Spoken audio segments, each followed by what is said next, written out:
Hello there everyone, welcome back to our channel. In today's video, you are going to see how to download ChatGPT application on mobile. So let's get right into it. Head over to your Play Store. Then search for ChatGPT and just install.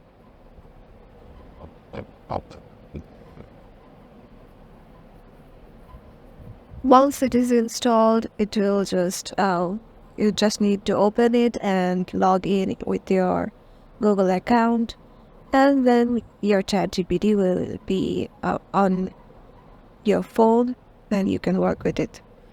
And yeah, that's it. Let me show you. Click on continue, and here you go. You just need to sign up if you want to, or otherwise you can just start chatting with ChatGPT.